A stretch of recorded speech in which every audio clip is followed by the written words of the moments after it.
The one sense that most of us in the world probably love the most is taste. Many of us love food to the extent that we cannot help dreaming about a fresh, mouth-watering molten lava cake or freshly prepared steaming bowl of noodles. Why is it that we are so addicted to food? That is a big question, and the answer to that question can also solve many important crises in our society, like obesity. In this video, we will talk about the brain and how it relates to taste. So, as I'm sure you know, the tongue is the part of our body responsible for allowing us to taste.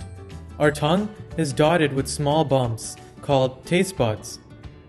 In fact, if you open your mouth and look at your tongue in the mirror, you can probably see what I'm talking about.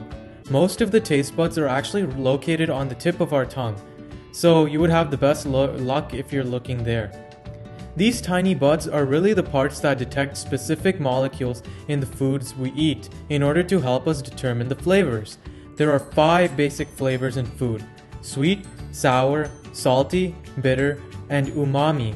Umami sounds weird, but it's the Japanese word for savory. That can be things like burgers and fries and cheese.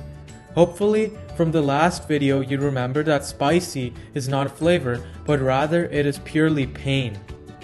Anyway, flavors are defined by particular molecules in the food.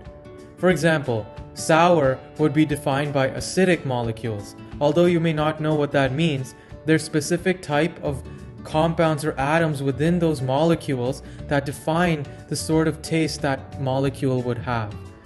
When these molecules attach to specific taste buds responsible for detecting that specific flavor, the neuron becomes triggered and sends a signal that goes all the way to our brain. So let's say we eat ice cream. Ice cream is obviously sweet. So let's say this taste bud right here detects sweet things, and therefore the ice cream triggers that taste bud. The taste bud will send a signal all the way to our brain, specifically this small bump here called the medulla oblongata. If you remember from an earlier video, the medulla oblongata is really important for basic functions like breathing and heartbeat. However, because our tongue is connected to it, obviously it's quite essential for ability to taste and as well as the ability to actually digest food.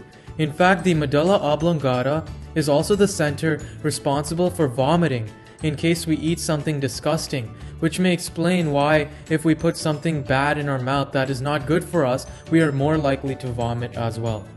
From the medulla oblongata, the signal goes to the thalamus. Recall our last video. The thalamus is the relay station of the brain. What that means is like it's the highway. It takes in a signal and sends it somewhere else in the brain. So, it takes the signal from the medulla oblongata and it has to transport it somewhere else. In our case, it transports it to the insular cortex. This was also mentioned in our last video.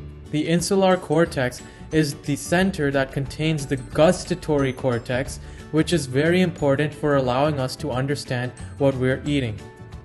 In the diagram, it seems like the insular cortex is inside of our brain, but really it isn't. If you look at the front of our brain, this is where the insular cortex is. It is located on the outside, in the folds of the brain. If you remember, smell also reaches the insular cortex. That is why taste and smell are related to each other. In fact, when we eat something, the odorant molecules emitted by the food reach the nose, which triggers a response in our brain. That is why flavor comes from both of our smell and taste senses. Research has suggested that our sense of taste in some way may involve the reward pathway in the brain, which is involved with addiction to things like drugs and alcohol. To a huge extent, that might explain why obesity can occur. If we are addicted to food, we can't stop ourselves from eating, and as a result, we may become fat. So fat to the extent that it may be detrimental for us. In addition though, a lot of research has been done on this blue part here, called the hypothalamus. The hypothalamus is very important for regulating how much food we eat. In fact, if we tend to overeat, there may be a problem with our hypothalamus because our hypothalamus tells our brain when to stop eating. In studies done on rats and mice, it was shown that if this part of the brain is injured in them, then rats and mice tend to be overweight because they eat too much. So perhaps a solution for obesity might lie in the research being done in this part of the brain called the hypothalamus. Please do contribute to my organization, The Brain Bunch, by donating and volunteering. Visit my website, thebrainbunch.com, for more details. This is the last episode in the series, but I am constantly adding on to my resources on my website, so please continue to check us out.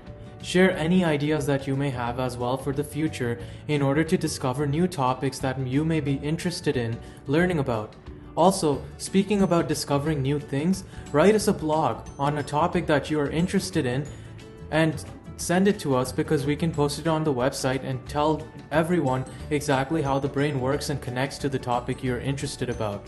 The brain is truly an interesting organ. There's so much to learn about it, even though we think that we already know a lot. In fact, the advances we make in our research and our discoveries within the brain can help change the world. Therefore, I encourage you to become part of this by learning more through the resources on my website, and also doing work on your own and finding out all about the brain, whatever you may be interested in. Who knows, one day you may study the brain for a living.